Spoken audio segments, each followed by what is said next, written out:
सुप्रभात प्यारे बच्चों, हिंदी की कक्षा में आपका स्वागत है। आज फिर से हम अपनी कक्षा की शुरुआत एक नए विचार से करेंगे। सफलता के लिए आत्मविश्वास आवश्यक है और आत्मविश्वास के लिए तैयारी।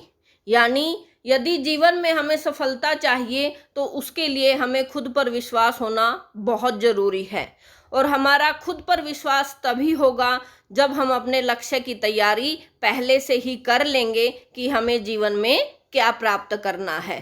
तो इसलिए सफलता के लिए आत्मविश्वास का होना आवश्यक है और आत्मविश्वास के लिए उसकी तैयारी होना आवश्यक है। तो आइए शुरू करते हैं आज की कक्षा।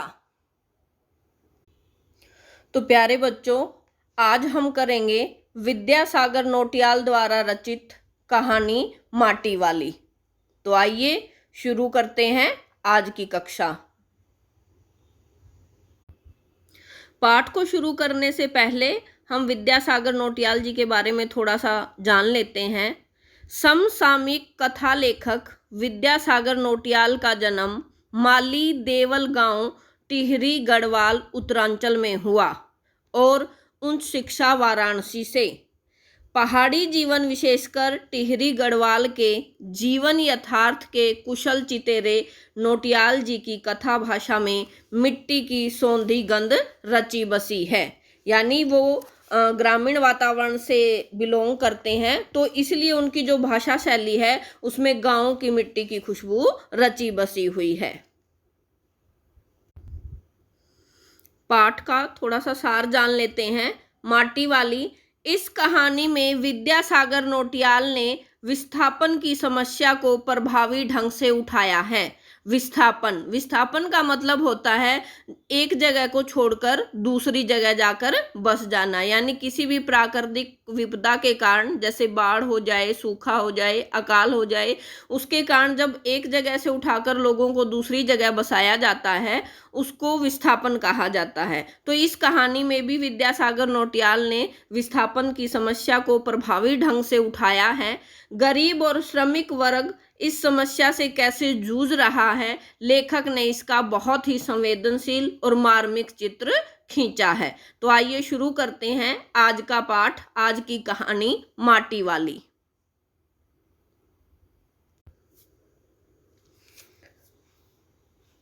शहर के सेमल का तप्पड़ मोहल्ले की ओर बने आखिरी घर की खोली में पहुंचकर उसने दोनों हाथों की मदद से अपने सिर पर धरा बोझा नीचे उतारा।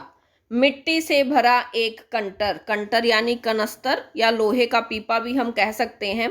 माटी वाली, टिहरी शहर में शायद ऐसा कोई घर नहीं होगा जिसे वह न जानती हो या जहां उसे न जानता हो। घर के कुल निवासी, बरसों से वहां रहते आ रहे किराएदार, उनके बच्चे तलक। यानी टिहरी शहर में जो मोहल्ला है सेमल का तप्पड़, वहां पर सभी लोग जो है माटी वाली को अच्छे से जानते हैं।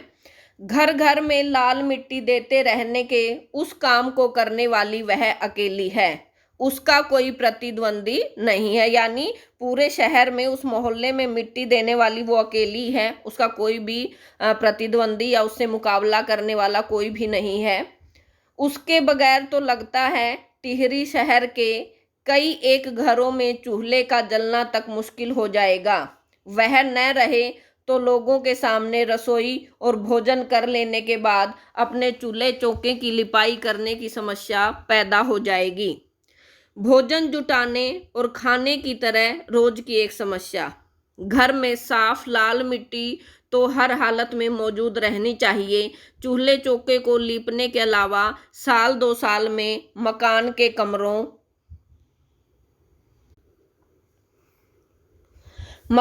कमरों दीवारों की गोबरी लिपाई करने के लिए भी लाल मिट्टी की जरूरत पड़ती है। शहर के अंदर कहीं माटा खान है नहीं। माटा खान यानी जहाँ से मिट्टी निकाली जाती है, कि वो माटा खान शहर में नहीं है, बल्कि भागीरथी और भिलांगना 2 नदियों के तटों पर बसे हुए शहर की मिट्टी इस कदर रेतीली है कि उससे चूल्हों की लिपाई का काम नहीं किया जा सकता। आने वाले नए नए किराएदार भी एक बार अपने घर के आंगन में उसे देख लेते हैं तो अपने आप माटी वाली के ग्राहक बन जाते हैं। घर घर जाकर माटी बेचने वाली नाटे कद की एक हरिजन बुढ़िया माटी वाली, यानी यहाँ का उसका चरित्र बताया गया है कि घर घर माटी बेचने वाली जो महिला है वो नाटे कद की है। नाटा कद यानी छोटा कद जिसका होता है। हरिजन जो है वो एक जाति से संबंधित है, जो एक छोटी जाति होती है, तो एक छोटी जाति से वो संबंधित है और छोटे से कद वाली है, बुढ़िया माटी वाली। शहरवासी सिर्फ माटी वाली को ही नहीं, उसके कंटर को भी अच्छी तरह से पहचानते हैं, यानी कंटर से भी उसकी पहचान हो जाती है। कंटर यानी जो लोहे का पीपा उसने अपने सिर पर रखा होता है, उससे भी उसकी पहचान हो जाती है। रद्दी कपड़े को मोड़कर बनाए गए एक गोल डिल्ले, डिल्ले का मतलब होता है कि जैसे कपड़े को लपेटकर उसकी एक गद्दी सी बना लेना, यानी वो बोझा रखने के लिए सिर पर एक कपड़े की गद्दी सी बना लेती है, उसके ऊपर अपना कनस्तर रखती है। डिल्ले के ऊपर लाल चिकनी मिट्टी से छुलबुल भरा कनस्तर टिका रहता है। उसके ऊपर किसी ने कभी कोई ढक्कन लगा हुआ नहीं देखा। अपने कंटर को इस्तेमाल में लाने से पहले वह उसके ऊपरी ढक्कन को काटकर निकाल फेंकती है, यानी उसका जो कंटर है उसके ढक्कन को वो उतार देती है ताकि मिट्टी डालने और निकालने में उसे आसानी रहे।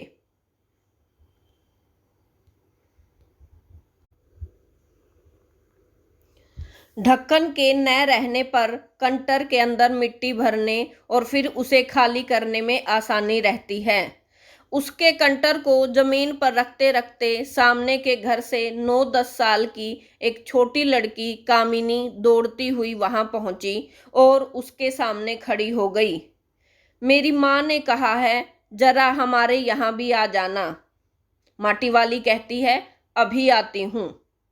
घर की मालकिन ने माटी वाली को अपने कंटर की माटी कच्चे आंगन के एक कोने पर उड़ेल देने को कह दिया। उड़ेल देना यानी एक कोने में डाल देने को कह दिया। तू बहुत भाग्यवान है, चाय के टेम पर आई है हमारे घर, भाग्यवान आए खाते वक्त। यानी जैसे पहले की हमारी कहावत है कि जब हम खाना खा रहे हों या कुछ पी रहे हों और उस समय हमारे घर पर आ जाए तो हम कहते हैं कि आप बड़े लकी हो जो खाने के समय पर आए हो, तो आइए आप भी खाइए। इसी तरह वो घर की मालकिन जो है माटी वाली को कहती है कि तू भी बहुत भाग्यवान है जो चाय के समय पर आई है। भाग्यवान आते हैं घर में खाने के वक्त पर। वह अपनी रसोई में गई और 2 रोटियां लेती आई। रोटियां उसे सौंपकर वह फिर अपनी रसोई में घुस गई, यानी रोटियां देकर माटी वाली को वो दोबारा अपनी रसोई में चली जाती है। माटी वाली के पास अपने अच्छे या बुरे भाग्य के बारे में ज्यादा सोचने का वक्त नहीं था। घर की मालकिन के अंदर जाते ही माटी वाली ने इधर उधर तेज निगाहें दौड़ाई। हाँ, इस वक्त वह अकेली थी, उसे कोई देख नहीं रहा था। उसने फौरन अपने सिर पर धरे डिल्ले के कपड़े को के मोड़ों को हड़बड़ी में एक झटके से खोला और उसे सीधा कर दिया। फिर इकहरा, इकहरा यानी जिसकी एक परत होती है, जैसे दोहरा कहते हैं जिसकी दोहरी परत हो, इकहरा यानी एक परत वाला, उसे इकहरा किया। खुल जाने के बाद वह एक पुरानी चादर के फटे हुए कपड़े के रूप में प्रकट हुआ, यानी जो डिल्ला वो अपने सिर पर रखती थी उस कपड़े को वो फटाफट खोल लेती है, जो कि चादर का एक फटा हुआ कपड़ा था। मालकिन के बाहर आंगन में निकलने से पहले उसने चुपके से अपने हाथ में थामी 2 रोटियों में से एक रोटी को मोड़ा और उसे कपड़े पर लपेटकर गांठ बांध दी। साथ ही अपना मुंह यूं ही चलाकर खाने का दिखावा करने लगी। घर की मालकिन पीतल के एक गिलास में चाय लेकर लौटी। उसने वह गिलास बुढ़िया के पास जमीन पर रख दिया, यानी मालकिन ने उसे 2 रोटी दी थी तो माटी वाली एक रोटी अपने डिल्ले में रख लेती है और ऐसे नाटक करती है कि जैसे एक रोटी उसने खुद खा ली हो और दूसरी रोटी उसके हाथ में हो, और घर की मालकिन उसके लिए तब तक चाय लेकर आ जाती है। ले, सदा बासी साग कुछ है नहीं अभी। यानी जो घर की मालकिन वो कहती है कि सदा यानी ताजी, बासी यानी पुरानी, साग यानी सब्जी, कि अभी भी जो है पुरानी ताजी कोई भी सब्जी नहीं है। इसी चाय के साथ निगल जा, माटी वाली ने खुले कपड़े के एक छोर से पूरी गोलाई में पकड़कर पीतल का वह गरम गिलास हाथ में उठा लिया। यानी गिलास जो है चाय का वो गरम था, तो वो अपने कपड़े से जो है उस गिलास को उठा लेती है।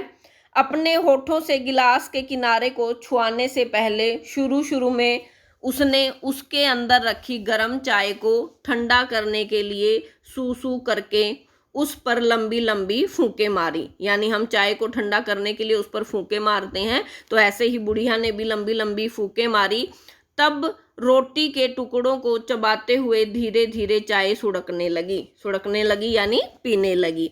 चाय तो बहुत अच्छा साग हो जाती है ठकुराइन जी। यानी माटी वाली कहती है कि चाय तो अपने आप में ही बहुत अच्छी सब्जी होती है, भूख तो अपने आप में एक साग होती है बुढ़िया, भूख मीठी की भोजन मीठा। यानी घर की मालकिन उसे जवाब देती है कि ये बात सच है कि भूख ही अपने आप में एक सब्जी होती है, भूख मीठी होती है न कि भोजन मीठा। यानी यदि हमें भूख लगी है और हमारे पास कुछ भी है खाने के लिए तो वही चीज़ें हमें स्वादिष्ट लगेंगी, और यदि हमें भूख नहीं है और हमारे पास ढेरों व्यंजन हैं तो वो भी हमें अच्छे नहीं लगेंगे। इसलिए भूख मीठी होती है न कि भोजन मीठा। तुमने अभी तक पीतल के गिलास संभाल कर रखे हैं, पूरे बाजार में किसी के घर में अब नहीं मिल सकते ये गिलास। यानी माटी वाली मालकिन को कहती है कि आपके पास अभी तक पीतल के गिलास हैं जो पुराने समय के हैं, आपने बड़े संभाल कर रखे हैं, इस समय ये गिलास अब किसी के घर में नहीं है। इनके खरीदार कई बार हमारे घर के चक्कर काट कर लौट गए। पुरखों की गाढ़ी कमाई से हासिल की गई चीज़ों को हराम के भाव बेचने को मेरा दिल गवाही नहीं देता। हमें क्या मालूम कैसी तंगी के दिनों में, तंगी यानी जैसे बिल्कुल ही पैसा पास में न होना, बिल्कुल ही तंग हालत होना, पैसे की कमी होना, कैसी तंगी के दिनों में अपनी जीभ पर कोई स्वादिष्ट चटपटी चीजें रखने की बजाय मन मसोस कर दो दो पैसे जमा किए होंगे।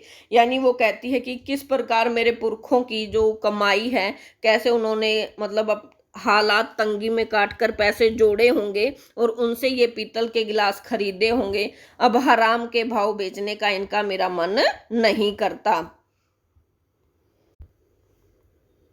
दो दो पैसे जमा करते रहने के बाद खरीदी होंगी उन्होंने ये तमाम चीज़ें, जिनकी हमारे लोगों की नज़रों में अब कोई कीमत नहीं रह गई है। बाजार में जाकर पीतल का भाव पूछो जरा, दाम सुनकर दिमाग चकराने लगता है। और ये व्यापारी हमारे घरों से हराम के भाव इकट्ठा कर ले जाते हैं तमाम बर्तन भांडे। कांसे के बर्तन भी गायब हो गए हैं सब घरों से। इतनी लंबी बात नहीं सोचते बाकी लोग। अब जिस घर में जाओ वहाँ या तो स्टील के भांडे यानी बर्तन दिखाई देते हैं या फिर कांच और चीनी मिट्टी के। अपनी चीज का मोह बहुत बुरा होता है। मैं तो सोचकर पागल हो जाती हूँ कि अब इस उम्र में शहर को छोड़कर हम जाएंगे कहाँ। यानी बुढ़िया वाली कहती है कि अब हम इस उम्र में मैं इस शहर को छोड़कर कहाँ जा सकती हूँ, क्योंकि यहाँ इस पाठ में जो है टिहरी बांध के कारण जो है गांव में पूरे शहर में पानी भरने लगा है, लोगों में भगदड़ मची हुई है। तो उसी कारण वो कहती है आने वाले खतरे को जानकर कि इस उम्र में मैं इस शहर को छोड़कर कहाँ जाऊंगी। ठकुराइन जी जो जमीन जायदादों के मालिक हैं वे तो कहीं ना कहीं ठिकाने पर जाएंगे ही, पर मैं सोचती हूँ मेरा क्या होगा, मेरी तरफ देखने वाला तो कोई भी नहीं है। चाय खत्म कर माटी वाली ने एक हाथ में अपना कपड़ा उठाया, दूसरे में खाली कंटर, और खोली से बाहर निकलकर सामने के घर में चली गई। खोली यानी जैसे कमरा होता है। उस घर में भी कल हर हालत में मिट्टी ले आने के आदेश के साथ उसे 2 रोटियां मिल गई। उन्हें भी उसने अपने कपड़े के दूसरे छोर में बांध लिया। छोर यानी कपड़े का दूसरा किनारा। लोग जाने तो जाने कि वह ये रोटियां अपने बुढ़े के लिए ले जा रही है। यानी घर में उसका पति है, उसके घर पहुंचते ही अशक्त यानी बहुत बीमार, जो हिल नहीं सकता, बिल्कुल ही कमजोर है, अशक्त बूढ़ा कातर नजरों से उसकी ओर देखने लगता है। वह घर की रसोई बनने का इंतजार करने लगता है। आज वह घर पहुंचते ही 3 रोटियां अपने बूढ़े के हवाले कर देगी। रोटियों को देखते ही चेहरा खिल उठेगा बूढ़े का, यानी वो कहती है कि आज उसके पास 3 रोटियां हैं और उसका बूढ़ा जो उसे कातर नजरों से देखता है, कातर यानी जैसे घबराई हुई सी कि आज खाने को क्या मिलेगा, तो उसके पास 3 रोटियां हैं, जिसे देखकर बूढ़ा आज बिल्कुल खुश हो जाएगा। साथ में ऐसे भी बोल देगी, साग तो कुछ है नहीं अभी, और तब उसे जवाब सुनाई देगा, भूख मीठी की भोजन मीठा। उसका गांव शहर के इतना पास भी नहीं है, कितना ही तेज चलो फिर भी घर पहुंचने में 1 घंटा तो लग ही जाता है।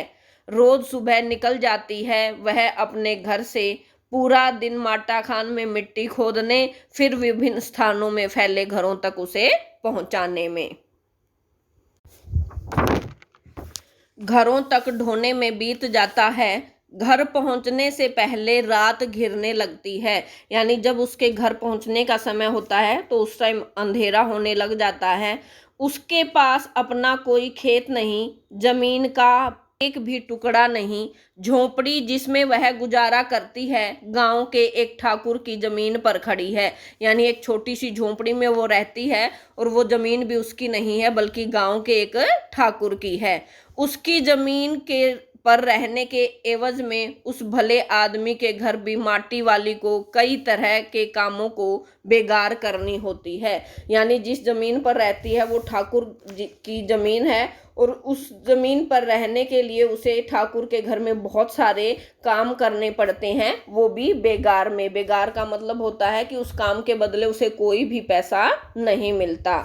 नहीं, आज वह एक गठरी में बदल गए, अपने बुढ़े को कोरी रोटियां नहीं देगी। एक गठरी में बदल जाना यानी बहुत ही कमजोर हो गया है बीमारी के कारण। माटी बेचने से हुई आमदनी से उसने 1 पाव प्याज खरीद लिया। प्याज को कूटकर वह उन्हें जल्दी जल्दी तल देगी।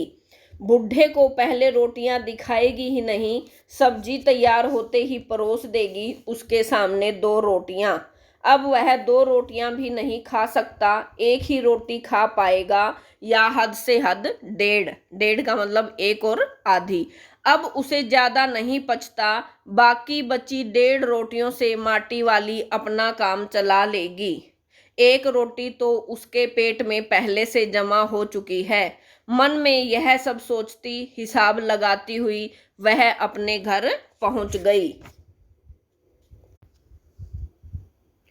उसके बूढ़े को अब रोटी की कोई जरूरत नहीं रह गई थी। माटी वाली के पाँव की आहट सुनकर हमेशा की तरह आज वह चौंका नहीं। उसने अपनी नजरें उसकी ओर नहीं घुमाई। घबराई हुई माटी वाली ने उसे छूकर देखा, वह अपनी माटी को छोड़कर जा चुका था, यानी उसके बूढ़े की अब मृत्यु हो चुकी थी, इसलिए वो भगवान के पास जा चुका था। तो अब उसे रोटियों की कोई जरूरत नहीं थी और न ही वो माटी वाली को देखकर आज हमेशा की तरह चौंक कर उठा था। टिहरी बांध पुनर्वास के साहब, पुनर्वास होता है यानी दोबारा बसाना, पुनर्वास के साहब ने उससे पूछा कि वह रहती कहाँ है। तुम तहसील से अपने घर का प्रमाण पत्र ले आना।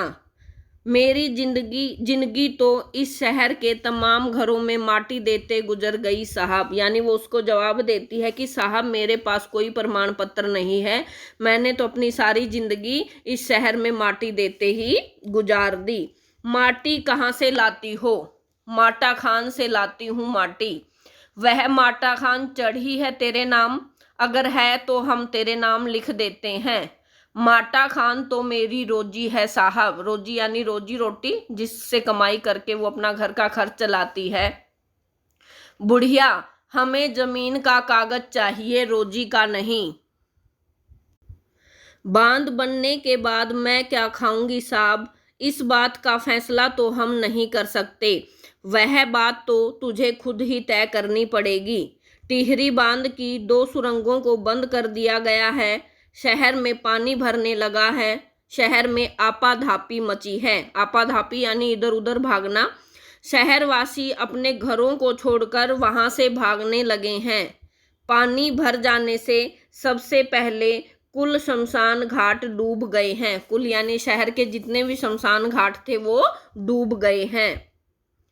माटी वाली अपनी झोंपड़ी के बाहर बैठी है और गांव के हर आने जाने वाले से एक ही बात कहती जा रही है, गरीब आदमी का शमशान नहीं उजड़ना चाहिए।